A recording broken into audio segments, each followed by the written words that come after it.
Why exactly is everyone acting like Gal Gadot just walked in the room? Like, even Chris Evans doesn't think she's all that. Hi everyone, this is Anna Portia, back from last video's traumatizing experience, and I do mean traumatizing, and doing so much better.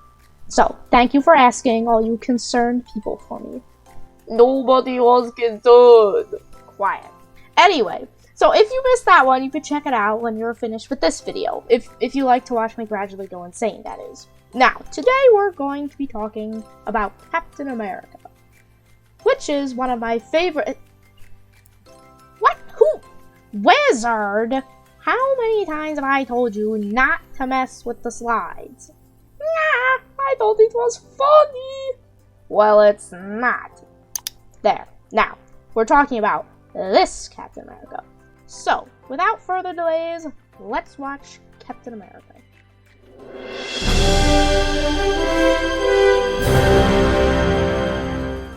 So we open with itty bitty munchkin Steve Rogers. Oh, wait, actually, let's go back a sec.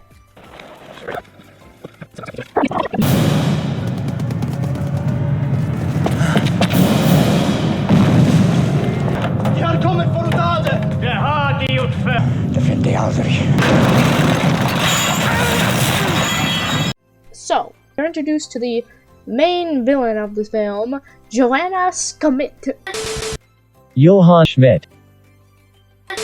Like I said, Johann Schmidt, who's looking for the cube of knowledge, or more like the cube of power, but whatever. We don't know exactly what it does, but like, it's powerful, so he's looking for it. And then we skip over to Brooklyn, New York, and now we find Munchkin Steve Rogers getting booted from every single recruitment place imaginable. So obviously after this we have to go to the movies because, like, you have to cheer yourself up. I mean, not going to the war and getting yourself blown up is a very sad experience, so we have to go watch a movie now. Get on with it! Hey, you wanna shut up?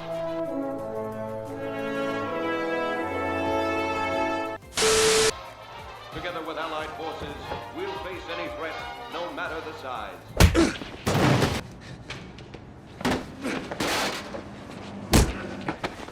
Pick on somebody your own size. Oh, you're from Paramus now. You know it's illegal to lie on the enlistment form. You get your orders? The 107th. Sergeant James Barnes, shipping out for England first thing tomorrow.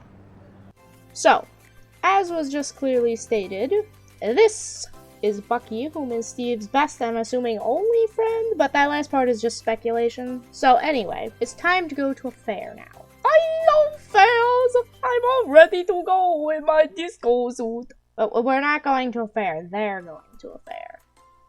Jokey movie. Anyway, at the fair, that is in the movie.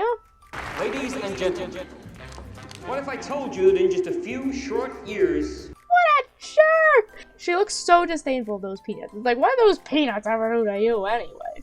Bucky, you really need to do a better job finding a date, quote unquote, for Steve. Like, where do you pick her up from? Tinder? You really gonna do this again? Bucky, come on. There are men laying down their lives. I got no right to do any less than them. Don't do anything stupid until I get back. How can I? Taking all the stupid with you. You're a punk. Jerk. Careful. I love this scene so much. It's just like so little and kind of like seemingly insignificant, but you can really see just how much they care about each other. It's so nice to see such a strong friendship in a movie. Like, a lot of the other films you see don't have a lot of that. They tend to focus on something more of like a romantic relationship, which is fine, but I enjoy just seeing like normal relationships. And if friendships, I'm sorry, normal relationships. What in the world? Normal friendships. I don't know why I said relationships. So anyway, and if you go back and look over 3 Captain America films, this friendship is really at the heart of it, and yes, I am fully aware of Stucky. I just choose to ignore that side of the internet. Also, this guy over here who's eavesdropping the whole conversation is important, because he's the one who decides that Steve should be the person he uses his experiment on as a test subject. I say it like that? He sounds kind of sinister. Don't think about that. Oh yes, and we mustn't forget the real villain of this film, Peggy Carter. Okay, alright, hear me out. She's at least the secondary villain, like, nobody else except the villains try to murder Steve.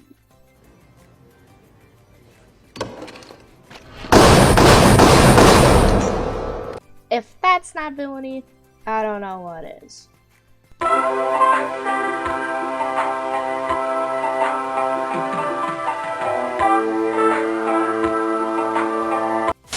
Anyway, back on point. So now Steve is big. Hey! Whoa! You watch yourself, pervert! Time out for Peggy Carter. Jeez. It's time to get on tour as the Star-Spangled Man, because they don't want to put him in battle because they think he should be used for propaganda. So now he's like a national sensation. He's putting like comic books, which, by the way, this is actually a real comic cover, except Bucky is not included for obvious reasons. Also, I just like to say that there was actually a Batman Captain America crossover comic where Bucky's like bragging about how much cooler he is than Robin, and like the Joker is helping Red Skull, but when he finds out he's a Nazi, he's just like, I don't know. It's so hilarious. Like, he literally says, I might be a lunatic, but I'm an American lunatic. Like, even the Joker has his standards. But anyway, back to the movie. I need the casualty list from Mazzano. You don't get to give me orders, son. I just need one name, Sergeant James Barnes from the 107th. The name does sound familiar. I'm sorry.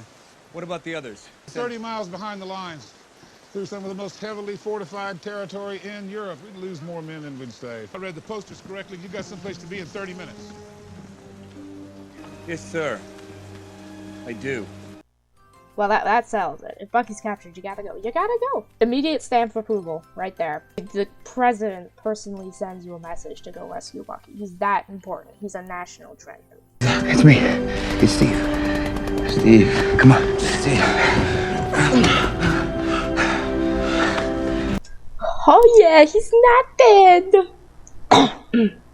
So after this very successful rescue, the government decides that he's actually useful on the battlefield, and they give him his own regiment.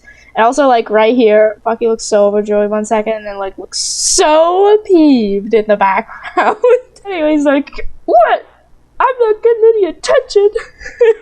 Oh my gosh. But anyway, moving on. You ready to follow Captain America into the jaws of death? Hell no. That little guy from Brooklyn, I was too dumb not to run away from a fight. I'm following him.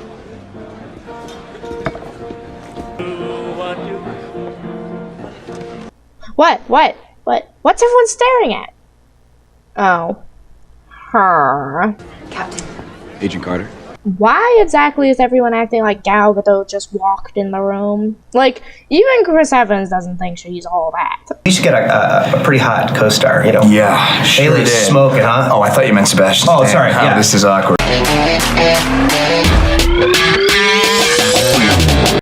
Also, speaking of Sebastian Stan, you really need to keep an eye on Bucky in this movie. His facial expressions are hilarious, just like priceless. Like this one, like, I feel ya, man. I feel ya. I do. I really do. So this is also where he gets all his cool new gear, and of course the famous shield. And it's also where Peggy murdering Carter goes on a vengeance spree and almost kills Steve after he gets assaulted by this lemony snicket woman. So they go on a bunch of missions and they're doing a great job, and then this happens. Bucky! Grab my hand!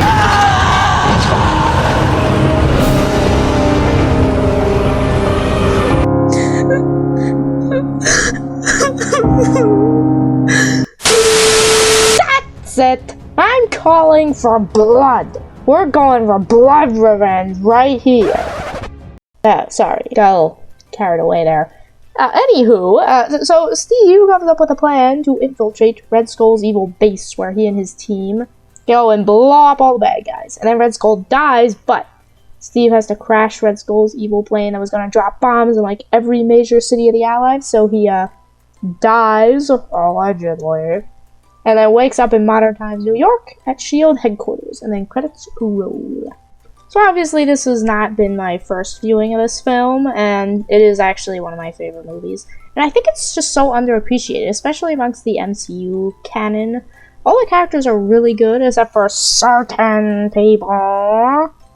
And I really enjoy the different kind of origin story they present instead of like the typical reluctant superhero or like the Spider-Man you need to learn how to be responsible with your powers kind of thing. It's about a person who starts in a moral good position and more about how they need to stick by these principles that they already have no matter what. That's sort of the most fascinating thing about Captain America. One of the best things about him, in this kind of a strange way, one of the best things about him is his lack of a character arc. Unless you count Endgame, but I'm more speaking about like his own series. It's more about standing strong and sticking to what's right even when it might be the hardest decision you're ever going to make. And I feel like there's a lot of people who don't really see the value in that, which is why there's like, oh, Captain America's boring, Iron Man's cooler, or whatever. Naturally, that's not like a dig at any other superheroes or people who don't like Captain America. I just think it's interesting how differently Captain America is set up compared to other superheroes.